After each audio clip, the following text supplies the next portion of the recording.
Okay, well, welcome back, guys, for our Cooper Book Club, Reading Between the Lines. We are now on Chapter 9, Multiple Baselines and Changing Criterion Design. Last week, we finished Chapter 8, and we took the Cooper quiz online, and we got 100. Woo! So we're getting somewhere. Okay, so we can go into multiple baseline design.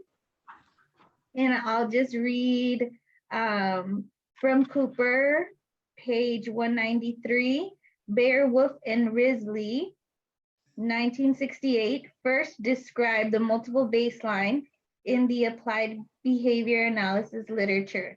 They presented the multiple baseline design as an alternative to the reversal design for two situations: when the target behavior is likely to be irreversible.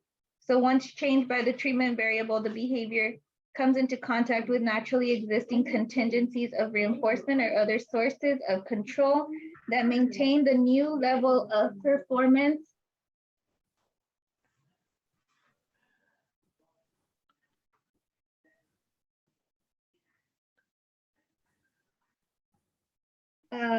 or B, when it is undesirable, impractical, or unethical to withdraw a seemingly effective treatment condition. Okay, so reading on my notes for multiple baseline design, it's the most widely used, it's highly flexible, reversal is not required, it is the most common for across subjects. And for that one, it's going to have staggered steps. And then we'll use it when it's unethical to remove intervention. And so it'll be one treatment, but it'll be across either subjects, settings, or behavior. So that's one thing to remember for multiple baseline, is that it's going to be one treatment, but it's going to be across subjects, settings, or behaviors.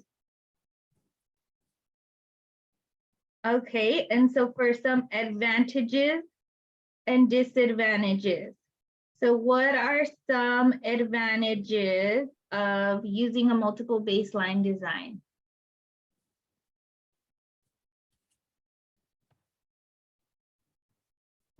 So as far as my notes go, I wrote down that the independent variable does not have to be removed, and it's easy to implement, and it evaluates generalization.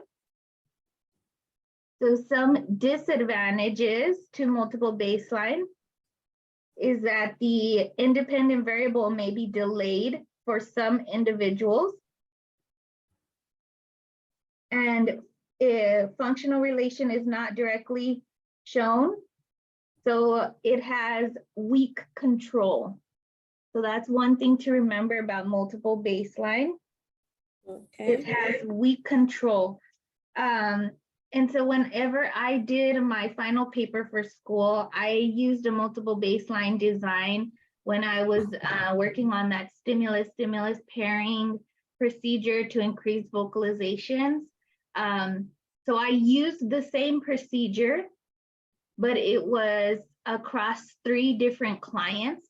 So that's how I was going to prove that my intervention was effective, was because I was going to display the data across 3 different clients. But whenever you do a multiple baseline design and it's staggered like that, you'll intervene with the first client, but the second and the third client, they're not going to get their intervention just yet. So you might do a couple of days of intervention with client 1, and then after a few days, then you'll start your intervention with client 2. And then days later after client 2, then you start intervention with client 3. So that is why they're saying that it's delayed for some of the individuals. Okay. So that's why they're saying it might be kind of like unfair or unethical, because if you know that an intervention is going to work, you should implement it right away. So that's why they're saying that that's kind of one of those disadvantages for the multiple baseline design. And then there is multiple baseline variations.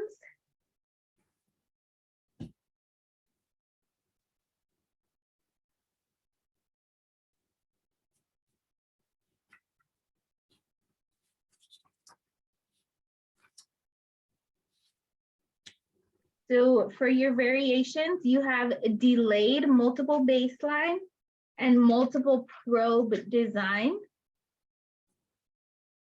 And you also have non-concurrent multiple baseline design.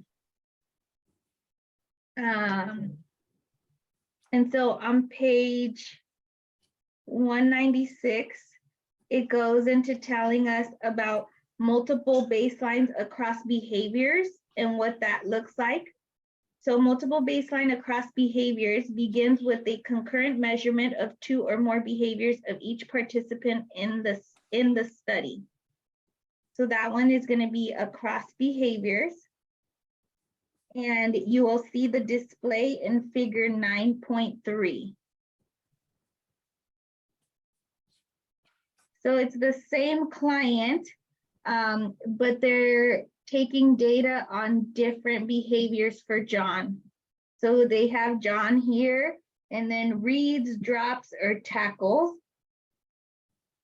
So the figure is showing a multiple baseline across behaviors, showing the % correct of reads, drops, and tackles by a college football player during their practice game. So that's what it's going to look like if it's one person with 3 behaviors. And then it also starts to talk about multiple baseline across settings. So you can have a single behavior of a person or group is targeted in 2 or more different settings or conditions. After stable responding has been demonstrated under baseline conditions, the independent variable is introduced in one of the settings, while baseline conditions remain in effect in other settings. So remember how I talked about one of the advantages of multiple baseline is that it can show us generalization, right? So let's say we're trying to prove that the client has indeed mastered a skill. So I always tell people there's levels to learning, and the ultimate level is generalization, right? That means that they're able to perform the behavior across settings, across instructors, across stimuli. So let's say we were trying to prove visually that our client has indeed mastered this skill. And so then you collect data in multiple settings. So we might collect data when he's in the clinic. You ask mom to collect data on the behavior when he's at home. And then you ask them to collect data at school. And depending on what you're targeting, you'll be able to visually represent what is happening when you introduce your intervention. So I don't know if I've given you guys this example, but I have a client, let's say hypothetical client, and this client can man using a full sentence with the AAC device, right? With the talker, they can man using a full sentence in the clinic. But then at home, they're like, oh, I don't know how you guys get him to do that because he doesn't even use his device at home. Yes, and so I still have the target the criteria for manding is set at manding with one word using his device. And therapist gets so frustrated, like, why don't you push him to a full sentence? He can do a full sentence. And until I can determine or establish that he has truly mastered the one word mand, then I'm not going to move him to full sentence. And the reason why he hasn't fully mastered the skill is because he can't do it at home. So if he can do one word mand in full sentence in clinic, well, great job. But if he can't do it at home or at school or at the grocery store, then that means that it has not been mastered. So maybe if I was trying to prove to my therapist, like, hey, this is why, they would see graphically in my multiple baseline that it's like, boom, he has the skill here in the clinic, and then at home it's like, so that could be an example of using multiple baseline, I guess, to put it in perspective or in your mind as to why it would be good to display generalization. Okay. I hope that was a good example. Yeah, it is. Hi, Denise, welcome. Hi, Selena. Sorry I'm late. Oh, no, you're good. We're talking about multiple baseline and its advantages and disadvantages. Okay. Okay, so we talked about across behaviors, across subjects, and what was the other one? Across settings, right? So those are the three different, one treatment across either subject, settings, or behaviors. Okay, so now going into the different types or the variations of multiple baseline. So let's move to page 200. So on page 200, it goes into talking about some of the variations of multiple baseline. So for the first one that they talk about multiple probe design. So it says multiple probe design was first described by Horner and Bayer in 1978 as a method for analyzing the relation between an independent variable and the acquisition of successive approximations or task sequence. In contrast to the standard multiple baseline design in which data are collected simultaneously throughout the baseline phase for each behavior, setting, or subject in the experiment. In multiple probe design, intermittent measures or probes provide a basis for determining whether behavior change has occurred prior to intervention. Okay, so for multiple probes. So data probes are taken during baseline instead of continuous measurement. Intermittent measures or probes provide the basis for determining whether the behavior change has occurred prior to the intervention. It's good for generalization and maintenance of behavior. And so you'll use this for teaching and shaping. Let's see, did it give us a nice visual of a multiple probe? Multiple baseline across subjects. 9.5 shows us across subjects. So this is like the one that I was telling you guys that I did for the stimulus pairing procedure, where I did it across multiple clients, but it has that delay. So Sarah, in this situation, she got the intervention, let's say after 3 days, but over here, Mike, he didn't get it after like, I don't know, maybe like 10 days. And then over here, Tatiana had to wait 18 days until she saw intervention. So 9.6, what is this one showing? Oh, this one is multiple probe. Square data points represent results of probe session in which the entire sequence or set of behaviors 1 through 4 is tested.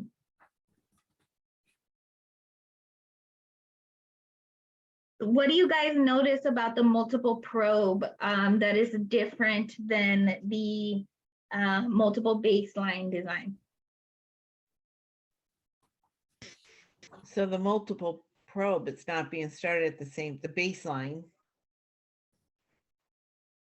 Right? Is the baseline not started at the same?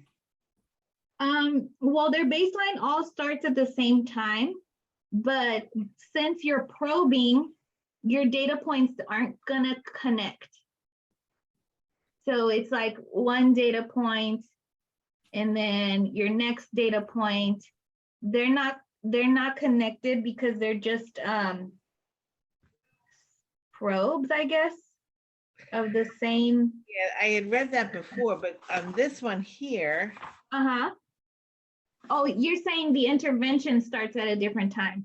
no, So I'm they- looking at 9.6, they have them connected, the base, or is the baseline the squares? Oh, I mean, you're are the right. probes the like, Oh, okay, you're right. I thought that the probes were the little squares. right, are the probes the squares? That's what I'm asking. Oh, okay. Well, now I'm confused. What are these little squares? Does anybody know? Data probes are taken during baseline instead of continuous measurement.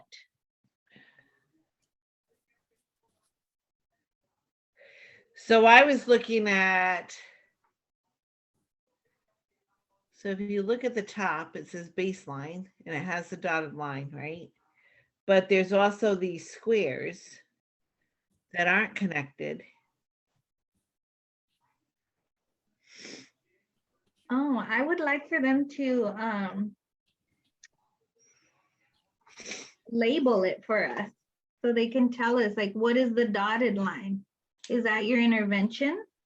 It looks like it's baseline, but the probes are all, but if it's baseline, then the probes are connected. I've seen graphs before when it explains that probes are not connected, where it's not connected, but now that I'm looking at this with the Hooper book, Okay, graphic prototype of multiple baseline probe design.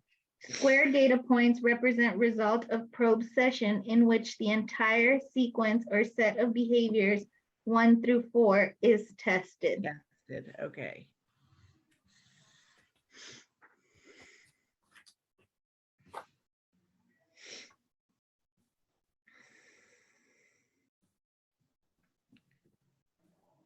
Okay, so in this example, it would be one person, but 4 different behaviors. And then they're gonna probe behavior 1. Does she know it? And then go straight into baseline, I guess. That kind of throws me off because for me, I thought probes were the same. So data probes are taken during baseline instead of continuous measurement.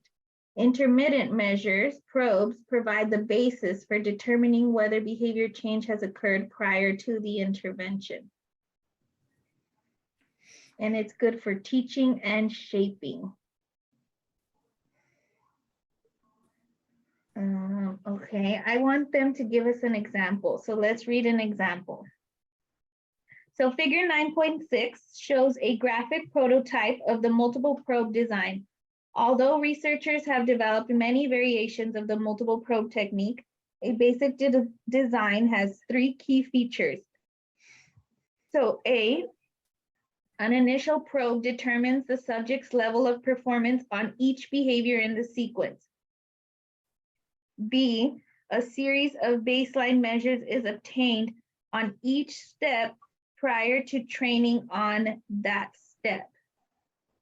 And C, the criterion level performance is reached at any training step A probe of each step in the sequence is obtained to determine whether performance has changed in any other steps.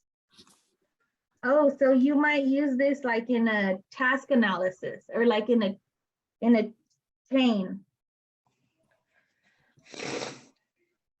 So Jimenez, Broder, Spooner, and D. Bias, 2003, used a multiple probe design to analyze the effects of a peer-mediated instructional procedure on the acquisition of science knowledge in the middle school students with moderate intellectual disability. Participants included 5 target students ages 11 to 14 with IQs ranging from 34 to 55 and 6 11-year-old peer tutors from the same inclusive classroom of 26 students. Throughout the study, the general education teacher introduced each science inquiry lesson to the entire class.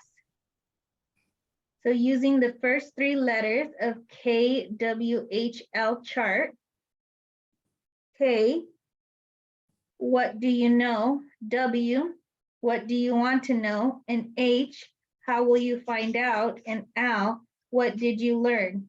To prompt student responses and thinking. Students then broke into groups of 4 or 5, each group including 1 target student and 1 peer tutor, and participated in hands-on experiment or online activity and reported what they saw. The primary dependent variable was the number of correct responses by the target students on experimenter-administered assessment probes conducted after each science lesson. Oh, okay, so maybe in the beginning, before she implemented her lesson, she asked them a series of different questions, right? Is that what it's saying? So those are her probes.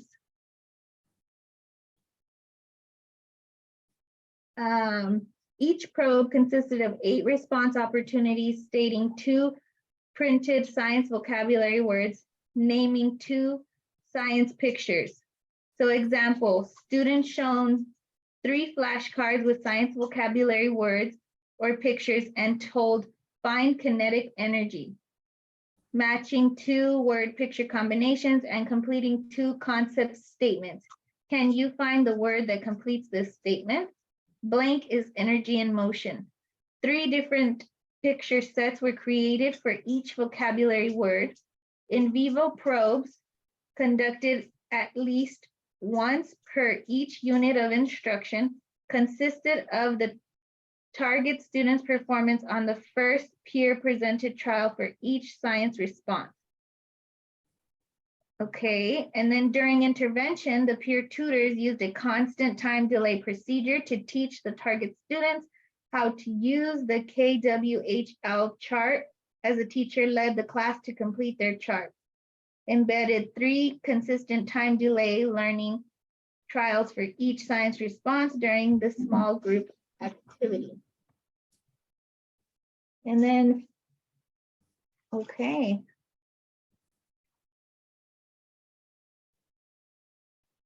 So that one is also showing a time delay in the implementation of the intervention for each different behavior. They're just saying that they did probing prior to baseline and then started their intervention, but this one is also showing a staggered representation of the different behaviors and the interventions effect on those behaviors. Ooh, that one is intense.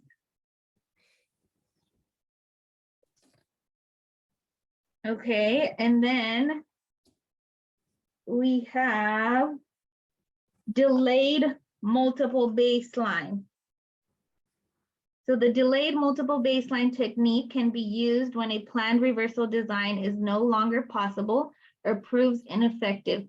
It can also add additional tiers to an already operational multiple baseline design, as it would be the case if new subjects were added to an ongoing study.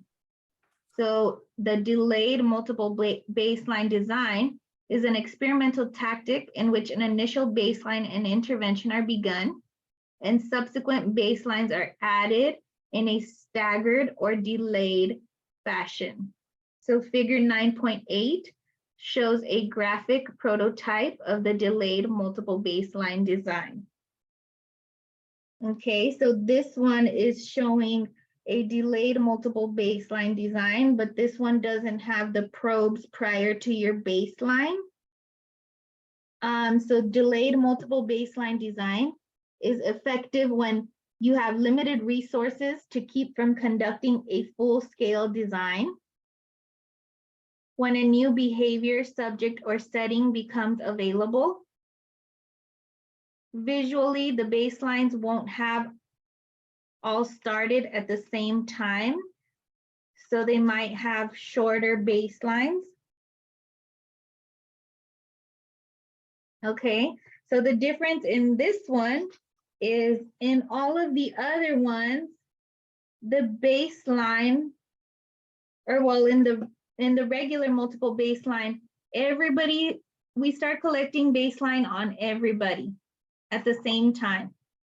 And then for the delayed multiple baseline, it's like maybe new clients popped up and you're like, oh, I'm gonna try it with this client. But that client wasn't there when you first started your experiment. So their baseline is gonna start much later.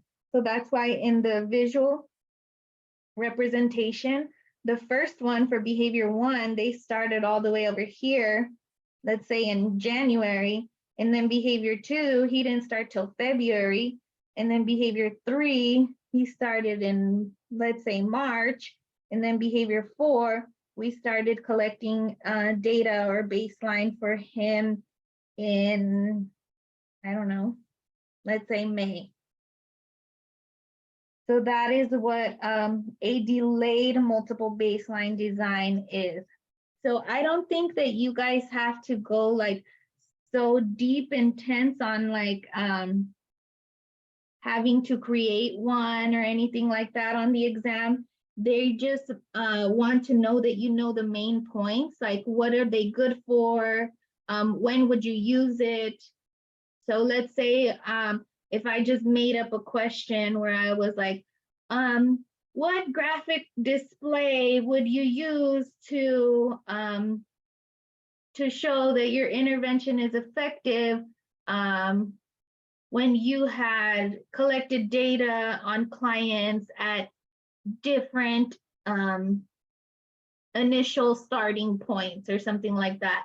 And that one, you would think back right away like, oh yeah, that one is the delayed multiple baseline because they didn't all start at the same time.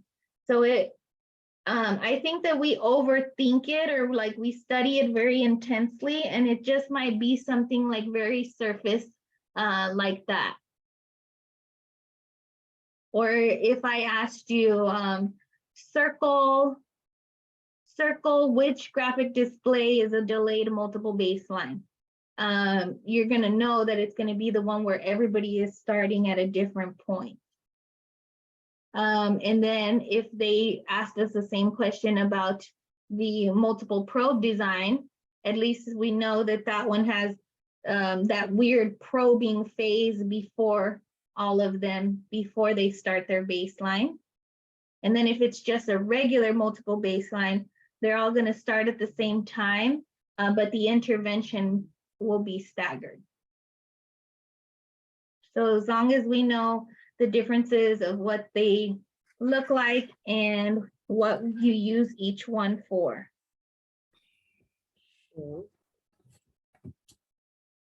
Okay, anybody have any questions or want to add anything? So before you start intervention, you have to probe first. Then you take your baseline before you start the intervention, right? Yes, Okay. you always want to probe and collect a baseline. So every time I'm going to implement a new program as a BCBA, I always want to first see if my client has the skill or not. Because I'm not going to teach him how to wash his hands if he already fully knows how to wash them independently. It would just be a waste of my time or something like that. So first, you'll always want to check to see if they have the skill. And then when I'm writing my reports or starting a new skill, I'm always going to write down what I observed during baseline. So I might say, let's see, let me make something up. Let's say receptive identification of animals. I want little Billy to learn how to receptively identify farm animals. And so I'm going to probe it or ask him first, hey, what is it? What is this? What is this? What is this? What is this? And he doesn't know it. So that would be like my probing phase. And then I'm like, okay, he didn't really know it. So then I'm gonna introduce this goal. And my therapists start to collect data, but I tell them, hey, you're in baseline, so don't teach yet. So then they start collecting baseline. Oh, he doesn't know it, he doesn't know it, he doesn't know it. And then that's when they're gonna start their teaching. Once it's been pushed to intervention, then that's when they'll start whatever teaching method you chose for that client. So it might be like, you're going to use least to most prompting, most to least, stimulus control transfer, whatever your teaching method or intervention phase looks like. And then you'll start to see your graph going up. But like I was saying, so in my reports, I'll go back and look at the data from baseline. And so I'll say, during baseline, little Billy responded, receptively identified animals for 0 out of 5 opportunities. Or little Billy responded to 2 out of 6 opportunities. But you always want to document your baseline so that you can show or you can prove to insurance or parents or teachers, whoever, that what you're doing is working, because you're going to say, little Billy had 0 skill during baseline, but look at him now. Now he can identify 25 different animals and he knows all their sounds or something like that. So that's why we would use, I guess, these different types of graphic displays. Okay.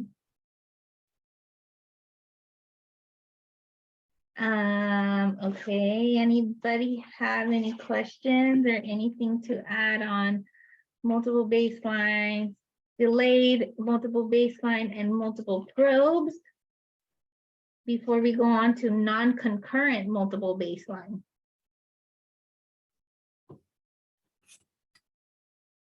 Okay, so the non-concurrent multiple baseline across participants design consists of a related series of A, B. So we know the A is baseline and the B is intervention. Sequences conducted across subjects at different points in time.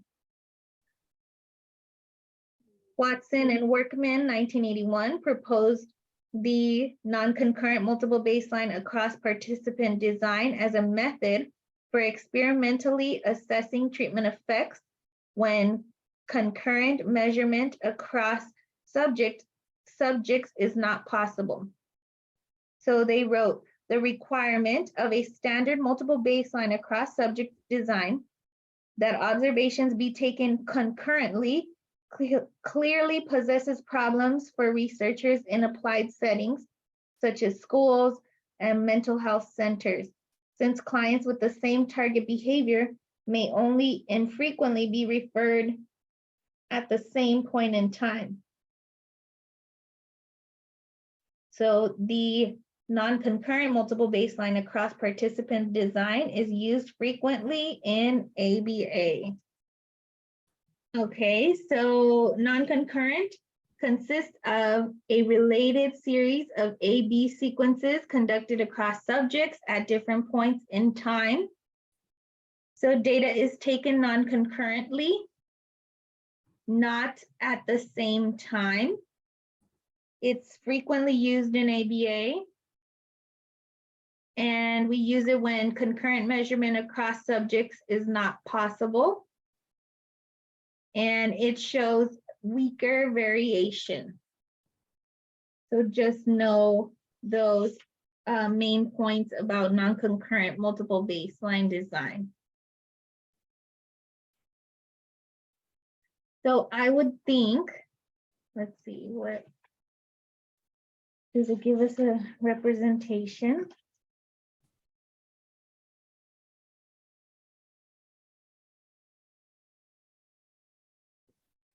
I don't think it shows us a visual representation for non-concurrent. Okay, well, at least we know that it's not happening at the same time. So data is not taken at the same time. That's the most important point for that one. Okay.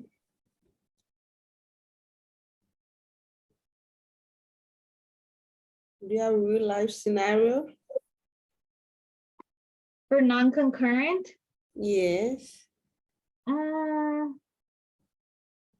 across subjects at different points in time. So I feel like it's kind of similar to the delayed multiple baseline, I guess, in a way, because frequently used in ABA when concurrent measurement not possible. I wanted to show us an example of what it looks like. I'm just gonna look one up. Okay. Oh, hi, Jen. Hi, sorry I was late. No, you're good. We are on non-concurrent multiple baseline and want to know what it looks like and how we can relate that one to a real life example.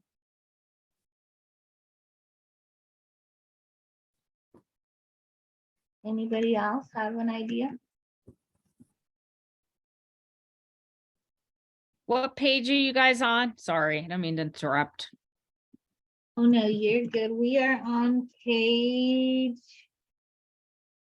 205/6.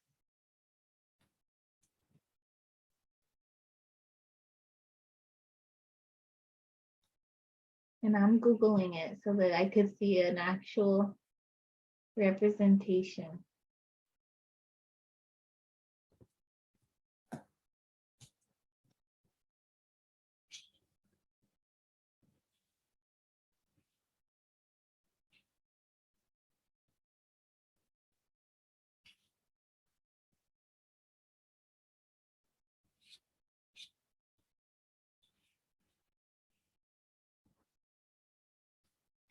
Baselines are not measured at the same time.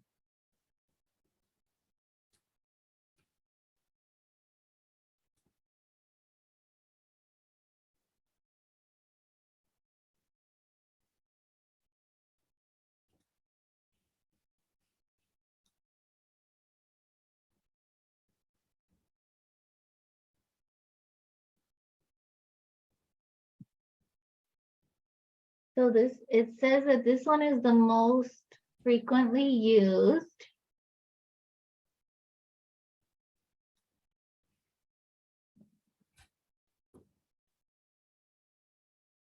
Just want us to see what it looks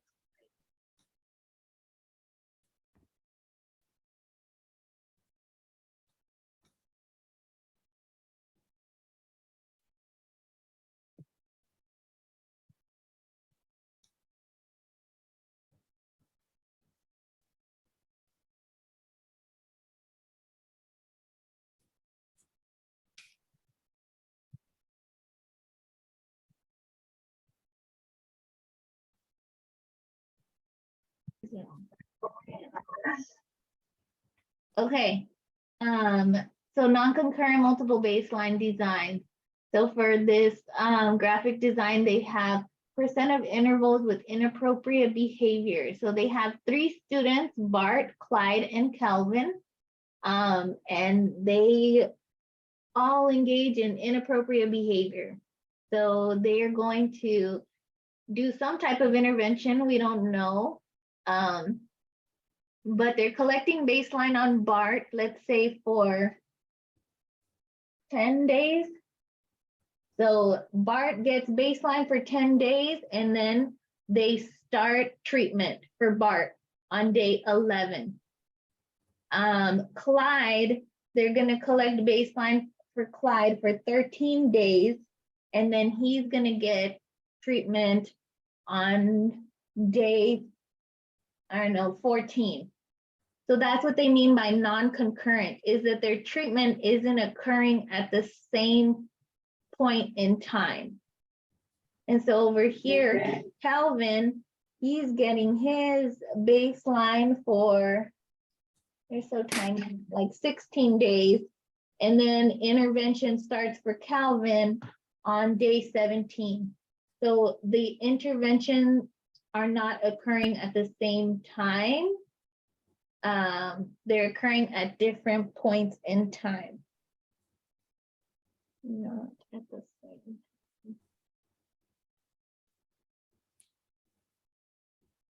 And that's the one that you will use the most in ABA. And that is the way that I showed my display of data when I did my stimulus pairing project across 3 students, is where one student had baseline for a couple days and then treatment. Next student had it for longer amount of baseline and then treatment.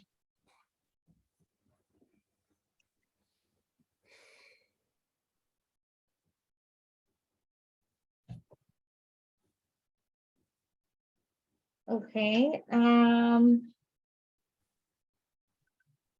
Assumptions and guidelines for using multiple baseline design.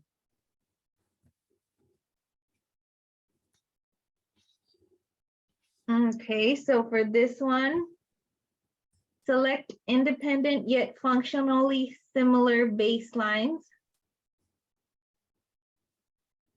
To demonstration of functional relation in a multiple baseline design depends on 2 occurrences: a behavior still in baseline showing no significant change in level, trend, or variability, while the behavior in contact with the independent variable changes.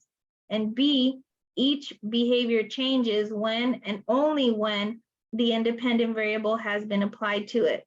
Thus, the experimenter must make 2 at times seemingly contradictory assumptions about the behaviors targeted for analysis in multiple baseline design. The assumptions are that the behaviors are functionally independent of one another. The behaviors will not co-vary with one another, and yet the behaviors share enough similarity that each will change when the same independent variable is applied to it. An error in either assumption can result in a failure to demonstrate a functional relation. Also select concurrent and plausibly related multiple baselines.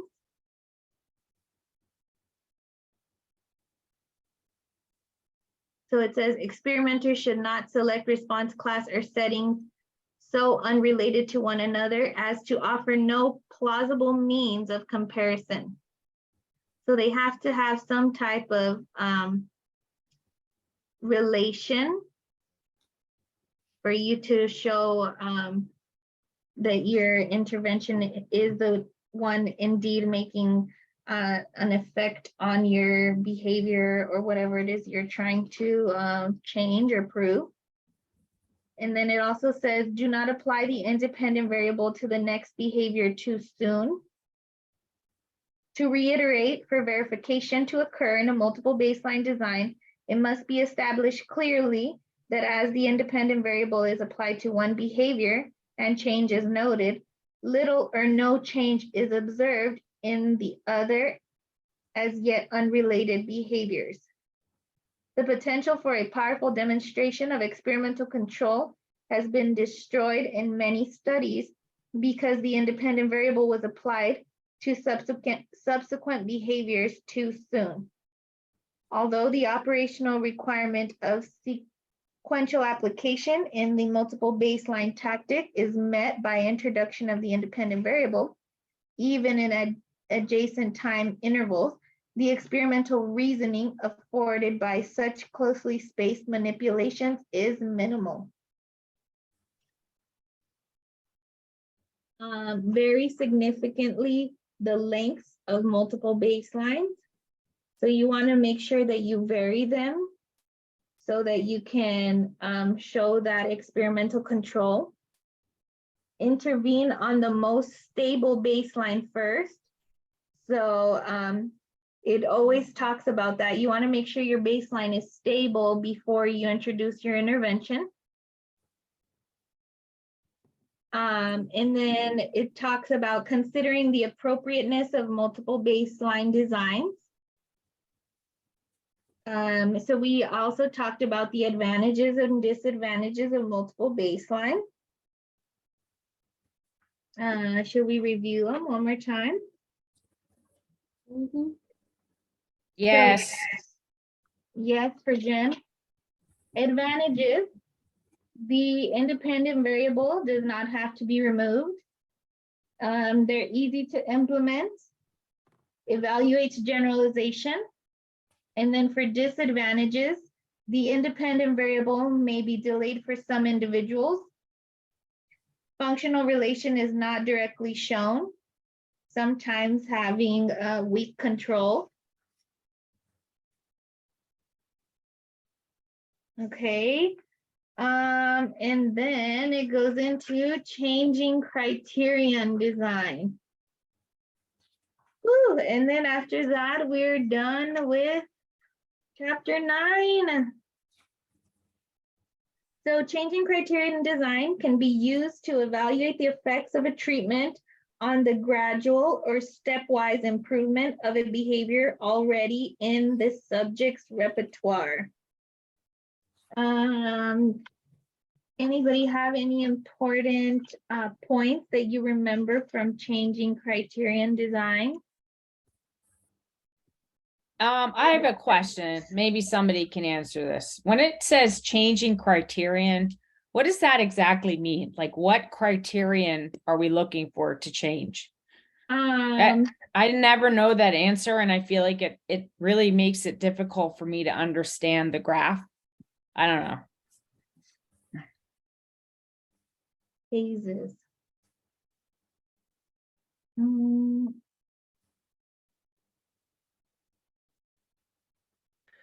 I always think of it as just something typically if you want to increase, right? So maybe, I don't know, you could even use changing criterion with maybe sight words, right? If you were charting that. So maybe you only want them to learn 5 of them to start for like a week or a few days. And then you're going to up the criteria, and then you keep upping the criteria, right? So then that's kind of that's how, when I think about changing criteria, that's what I think of. Like, you're going to start off, depending on what the baseline is, like if it's lower, like the graph shows number of responses. So it's between 0 and 10, the baseline, but then the criterion goes all the way up to 50. So if you're looking for them to increase their behavior, increase something they're doing, right, gradually. So I feel like in my world, that would indicate like on like just today, for an example, I had a child we keep changing her criterion because her vocabulary keeps increasing. So we've been, changing the levels, I guess. Like she was at level 1, then she met that level, and now we're up to level 2, and we're going to give her a certain, actually adding more, right? So it keeps expanding. All right, so now I kind of understand it because I see the name all the time. I'm like, I don't even know what this means. Like, so Yeah, I think something if you're starting with the lower baseline, you want to increase it. And I guess it could be the reverse too, right? So maybe the baseline is really high and you want to decrease it, right? So then you keep going down. That's the way I see it. Let's think of an example like let's say Patricia, she really wants to, I don't know if you really smoke, but let's say Patricia smokes a lot of cigarettes and she smokes 2 packs a day. And she's like, dang, I feel like this is a bit excessive. So she's like, gonna introduce an intervention for herself. And so she's like, okay, for 1 week, I can only smoke 1 pack a day. I don't know, something like that. So for 1 week, Patricia meets her goal. She's like, yes, I only smoked 1 pack today or 1 pack this week. And so for week 2, we're like, okay, Patricia, you met your goal. Now for week 2, we want you to only smoke half a pack. I don't know, something like that. So would it be maybe something like that until we get her to where, so maybe it can be like short-term goals reaching up to a long-term, maybe something like that. I don't know, that's where my mind went. yeah, I feel like in the textbook, it's a hard concept to grasp, but and I think that's what it is. Like I'm trying to read a textbook and I'm like, I don't know how to put this in real life. So yeah, I gotta go over it more, I guess. I don't know. Yeah, Yeah, I think it's just, so I think it's just increasing whatever response or time, whatever it is that you're doing Yeah, it can even be But- time, right? gradually. Yeah, So initial baseline, series of treatment, and then gradual change. But it must be in the client's repertoire already. right. That's the important part too for that one. Yeah, that's the most important part. And I wrote down not shaping. Shaping is a novel behavior. So shaping is when we're trying to shape some type of novel behavior. But the smoking cigarettes was already in her repertoire. And so we're just kind of tweaking it little by little. Whereas shaping, we would be teaching her something that she didn't even know. So just knowing the difference between changing criterion and shaping is that one is already in her repertoire and the other one is not. What's something you don't know, Patricia, that you would like to know?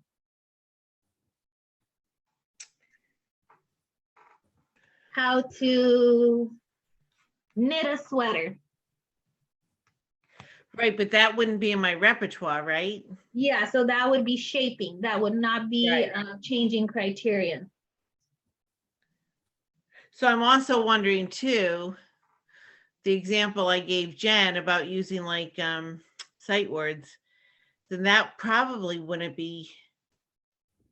Oh, because you're teaching the sight Yeah, word. because you're teaching new You're words. teaching the new And my words. example, too, because I was thinking about this little girl that I have. And we Right, keep expanding on her words. So that would also be a shaping procedure, so to speak. Right. So you wouldn't use a changing criterion graph. so there's a graph on page 211.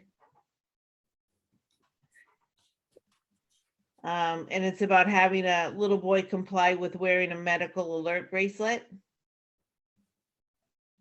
Okay, where is it? 211. 211.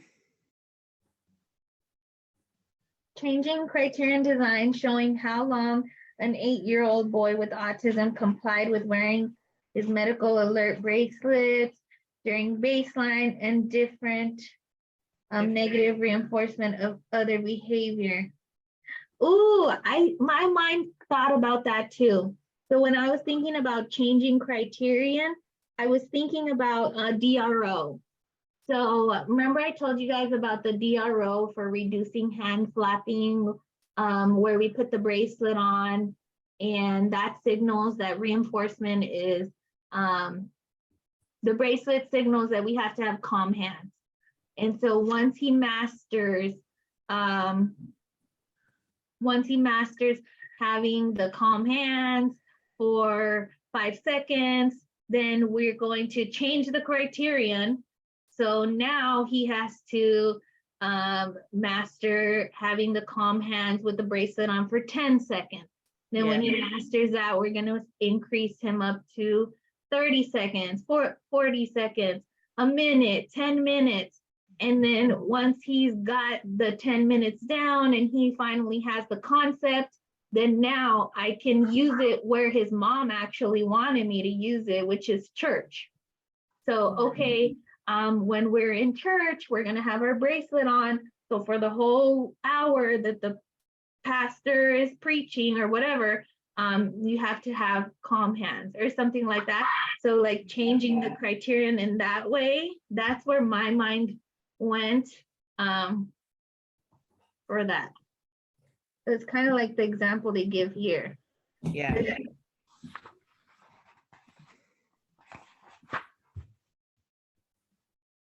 Okay, well, let's see. Let's talk about 3 things to consider. So you want to consider the length of your phase, the magnitude of the criterion change, the number of criterion changes, and then number 4 is mini reversal. And so some advantages for changing criteria is no reversal or withdrawal is needed, and we're gradually improving behavior. Disadvantages is that it must be in the client's repertoire and that it's not used for shaping procedures.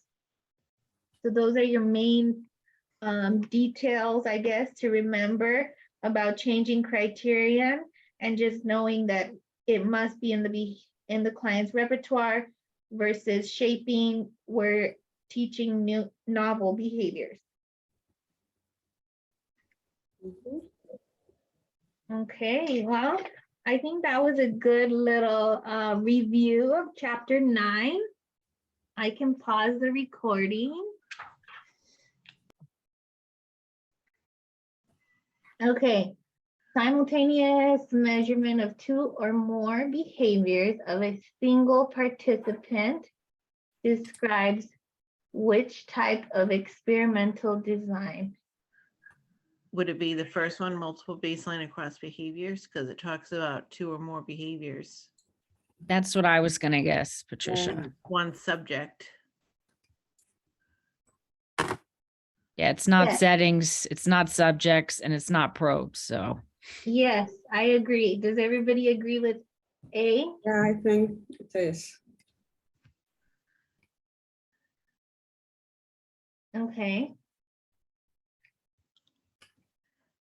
In a multiple baseline design, the functional relationship between the independent variable and the change in the subject's behavior is determined by systematic introduction and withdrawal across phases, observation of unchanged behavior in other tiers, observation of behavior change in the treated tier, replication of behavior change with each new criterion.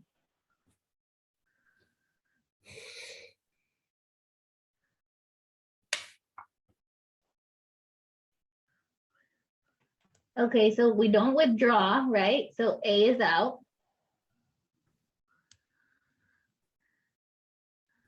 Unchanged behaviors in other tiers.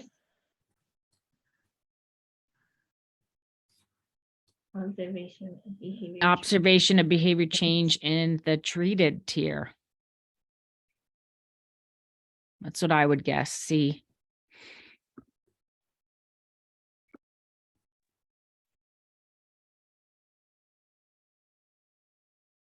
Selena, is it really 73 at your house? I see your little degree thing. It's like 40 here. Yeah, it's like summer here.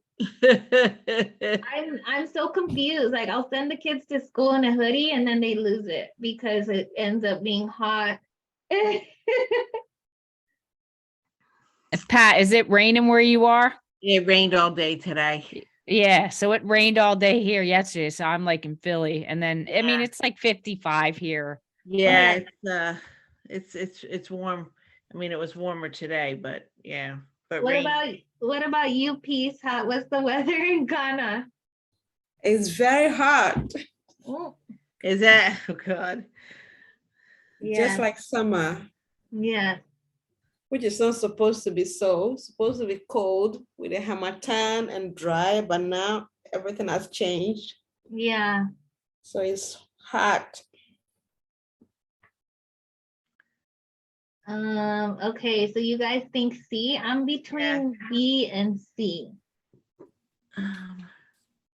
I think C, but Okay. I don't know.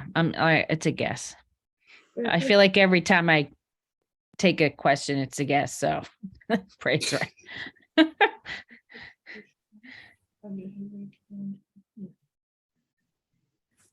Okay, it's not new criterion. So let's just go with C. Would everybody agree with C? Yeah, I think so. Okay.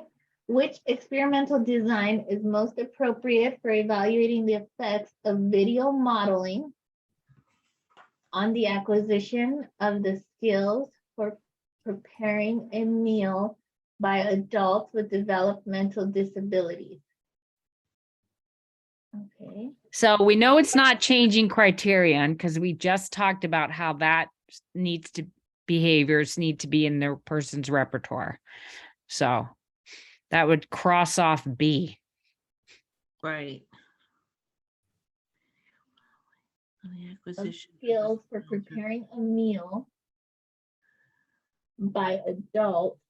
So it's adults, are they saying multiple adults preparing one meal? So single intervention, just multiple people. Oh wait, Which is, So it's one behavior with multiple people that may have multiple skills at places where they're at, right? That's what I'm thinking. video modeling. So you have one intervention. It's video modeling on preparing this, on the acquisition of skills of preparing a meal. So one behavior, one intervention, or the acquisition of the skills.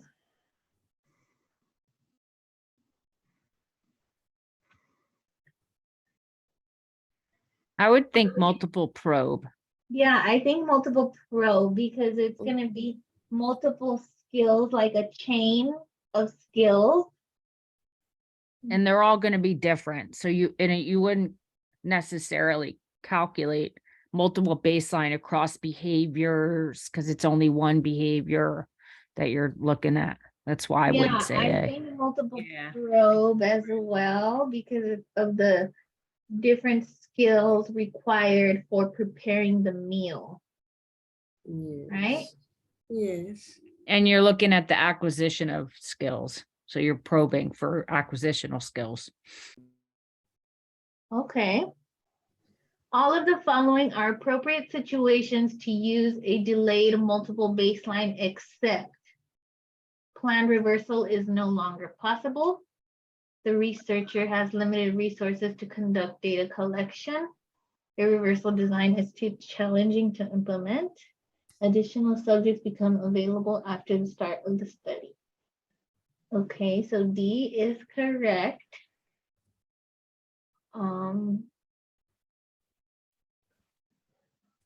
So that would you cross that off because it's not an answer. So because we're negating.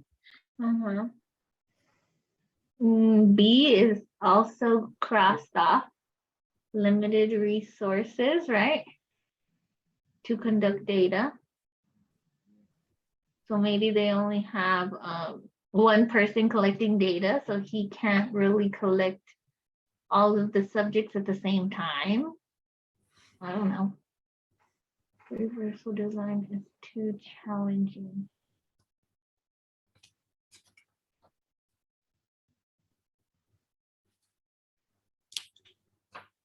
Okay, I'm between A and C. What do you guys think? Okay, all of the following are appropriate. Too challenging. It is A is negated because it is easy to conceptualize. Time reversal is no longer. I'm looking at it right now in Cooper. So because my page just happened to be open there. It said that. Yeah, Reverse- it says finally the multiple baseline design has the advantage of being relatively easy to conceptualize, therefore offering an effective experimental tactic for teachers and parents who are not trained formally in research methodology. So A is crossed off is what I'm saying because it says accept. Okay, so then you think C, too challenging to implement? Yeah. Or, okay, appropriate situations. Okay, let's see, we know this. Appropriate situations for multiple baselines.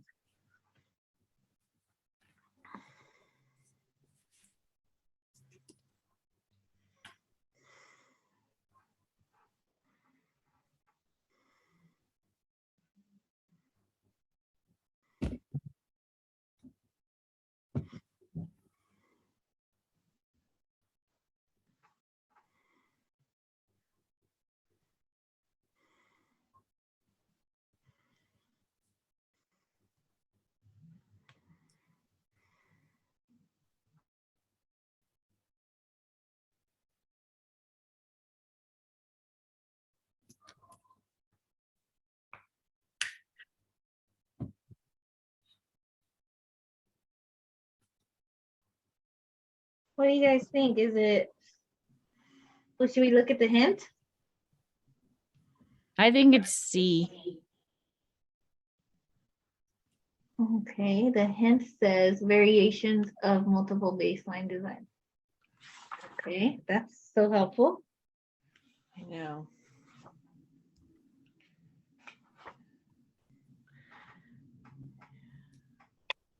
Okay, let's keep going and believe in ourselves.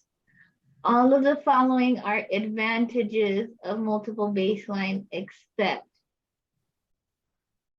easy to conceptualize, lack of treatment withdrawal, mimics common practice of practitioners, takes less time to implement.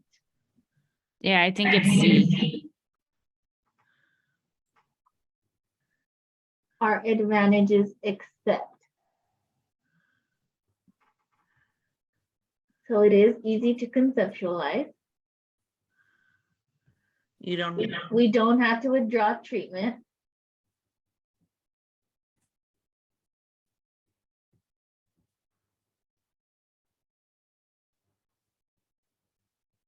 C or D?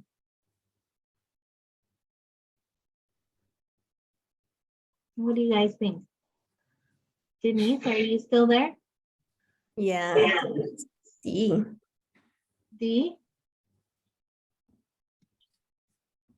Takes less time. So Isn't it more time consuming, multiple baseline? Yeah, because you have to wait for implementation of the next intervention. Mm-hmm. So it does take more time. It does mimic the They- common practice of practitioners. What does that sentence mean? Mimics common practice of practitioners.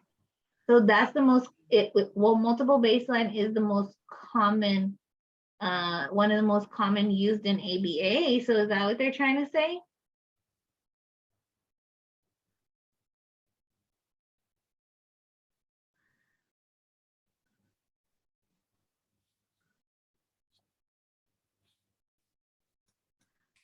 Limitations of multiple baseline. Is that what we're saying?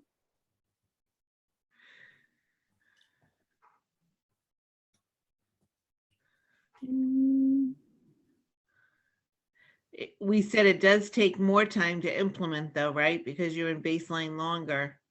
Yeah, because not everybody's getting intervention at the same time. So would that be the answer? Because it's all of the following are advantages of multiple baseline design except. Except, we could try it. All of the following are limitations of multiple baseline except. Limitations include the multiple baseline design may not demonstrate a functional relation because verification must be inferred from lack of change in other behaviors. It is inherently weaker than the reversal design in showing experimental control. It is more an evaluation of the independent variables' general effectiveness than an analysis of behaviors involved in the design. Conducting multiple baseline design experiment requires considerable time and resources. Okay, so what are our options? It may not reveal functional relation. Okay, so we got that. Verification or prediction of behavior must be inferred from other behaviors. Okay. The behavior under study must be within the subject's repertoire already. Oh, it's that one because that one's changing criterion. Yeah, that's what I think too. Right? You guys Yeah. can see.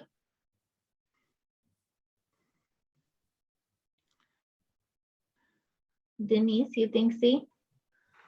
Yeah, I agree too. Okay, when an intervention that is known to be effective is withheld from a subject for the purpose of achieving multiple baseline design, it presents a blank challenge for researchers. Ethical. Right? Yeah. Definitely. Yes. Yes.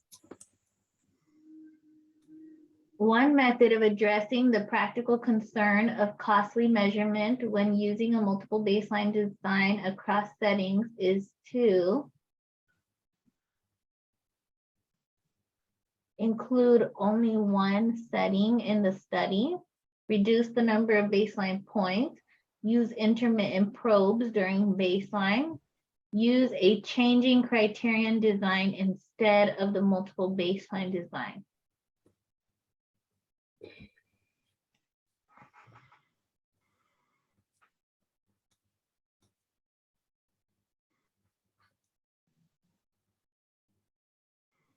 Okay, so multiple baseline across settings. You're not going to include only one, so that's out of there.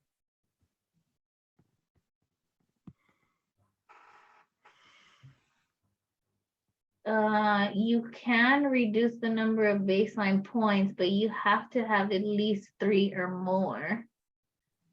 Use intermittent probes during baseline. That's I feel like that might be the best answer. Use intermittent probes during baseline.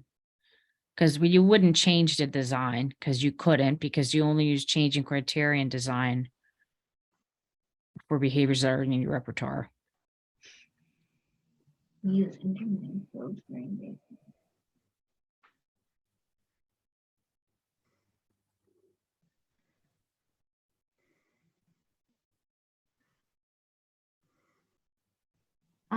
I don't know. I think reduce the number of baseline data points. Yeah, maybe that too. Provides for using multiple baseline. I feel like the hints are not helpful at all. No, Not at all. go back and read the chapter is basically what it's saying. Yeah.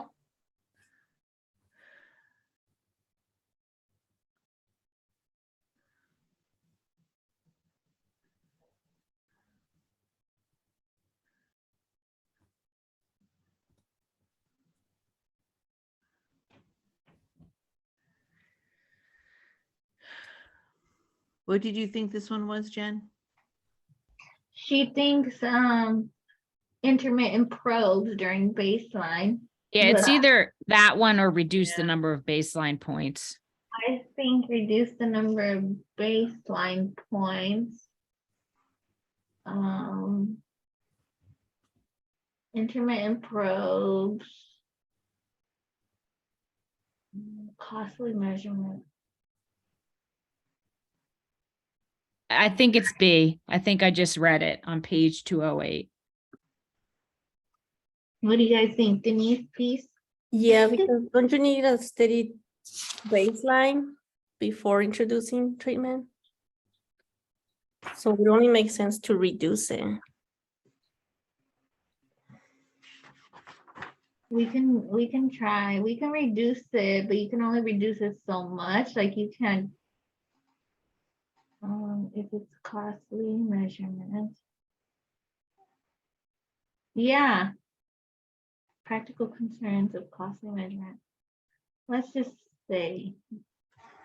When a subject's behavior changes each time a new criterion is introduced, this is an example of prediction, function, replication, or systematic manipulation. Oh.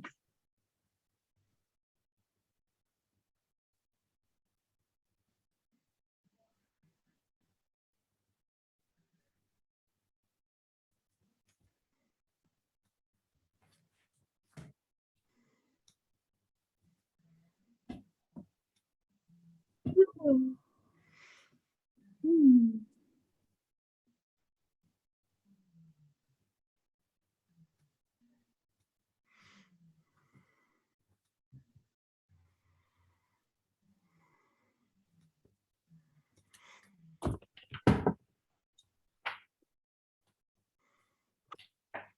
Hmm.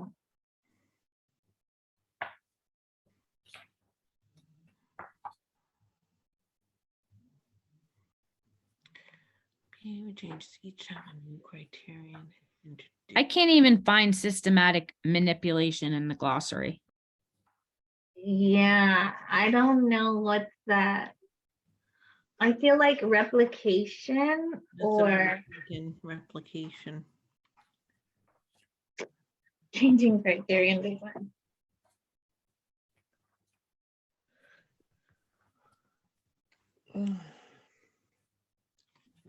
No, we're not.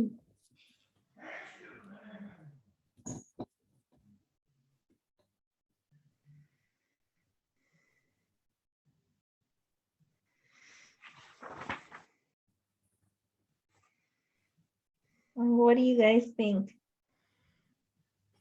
Systematic I think it's manipulation. replication because I don't even know where systematic manipulation is. Like if I was just guessing and using like English, I would maybe consider systematic manipulation, but I never heard that. So I don't feel confident choosing answers that I haven't heard for some reason. Right, because that's not any type of anything we've come across. Yeah, unless we just like didn't read that somewhere.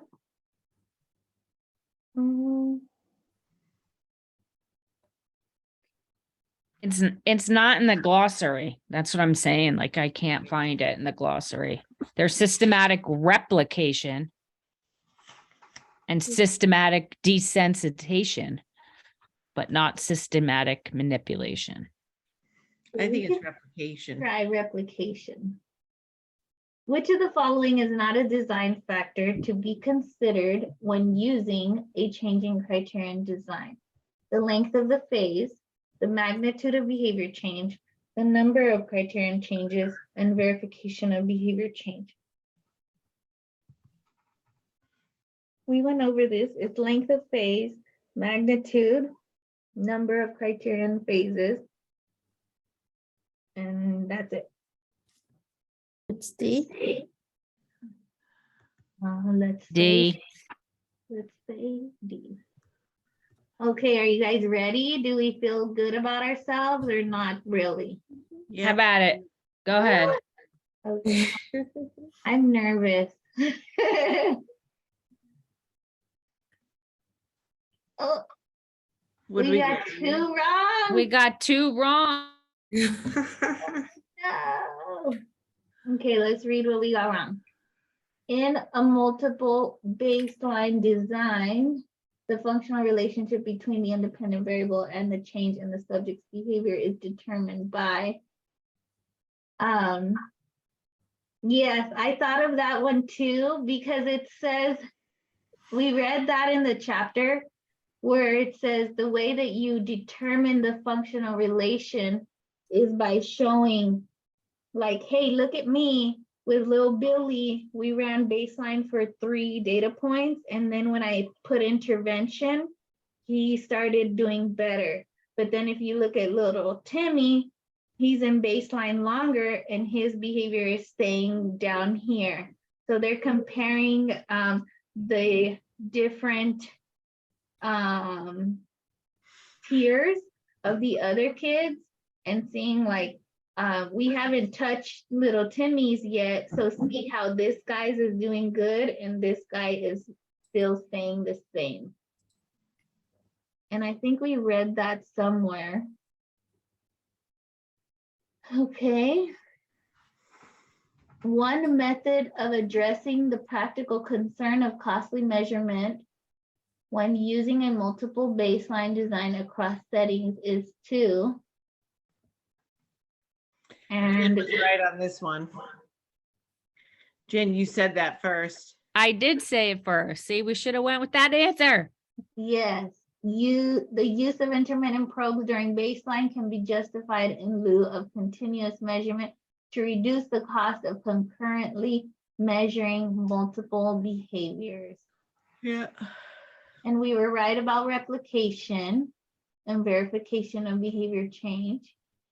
And okay, well, do you guys want me to send it to you? No, I got the link. Yeah. Okay, I should trust my answers instead of feeling like I guess at everything.